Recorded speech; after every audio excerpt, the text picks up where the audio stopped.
ADRE result কেতিয়া দিব ADRE result 7 March শুক্ৰবাৰে আমাৰ গ্ৰেড 3 আৰু গ্ৰেড 4ৰ যি আমাৰ ৰিক্ৰুটমেণ্ট কমিশ্যন আছে তেওঁলোকে ঘোষণা কৰিব যিমান কেইটা পদ আছে তাৰ বিপৰীতে দুজনকৈ ল'ৰা ছোৱালীক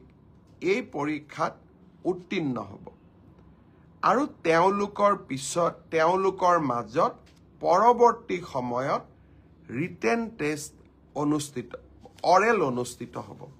অৰ্থাৎ লিখিত পৰীক্ষাৰ ৰিজাল্ট গ্ৰেড 3 আৰু গ্ৰেড 4 আমি 7 মাৰ্চ তাৰিখে ঘোষণা কৰিম এটা পোষ্টৰ বিপৰীতে দুজনকৈ ল'ৰা ছোৱালীয়ে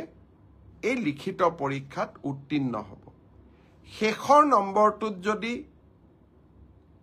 বেছি ল'ৰা ছোৱালীয়ে একেটা নম্বৰে পায় তেতিয়াহ'লে হয়তো 3000 পোষ্টৰ বিপৰীতে মই ধৰি ল'ব কৈছোঁ 6000 ল'ৰা ছোৱালী পাছ কৰিব লাগে কিন্তু একেটা নম্বৰ যদি বহু পৰীক্ষাৰ্থীয়ে লাভ কৰে তেতিয়াহ'লে একে নম্বৰ পোৱা ল'ৰা ছোৱালীসকলেও পৰীক্ষাটোত ডেফিনেটলি পাছ কৰিব অৰ্থাৎ আমি যদি ধৰি লওঁ 50 is a cut off mark কিন্তু 50 যদি 50 জন ল'ৰাই নম্বৰ পাইছে তেতিয়াহ'লে 50 জন ল'ৰায়ে লিখিত পৰীক্ষাত পাছ কৰিব গতিকে 1:2 বুলি ক'লেও 1:2 একেবাৰে গ্ৰামাটিকেল সেন্সত নহ'ব হয়তো 2-4জন ল'ৰা ছোৱালীয়ে বেছিকৈ পাছ কৰিব এডিআৰইৰ পৰীক্ষালৈ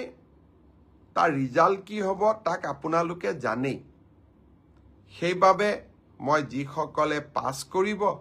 তেওঁলোকক অভিনন্দন জনাইছোঁ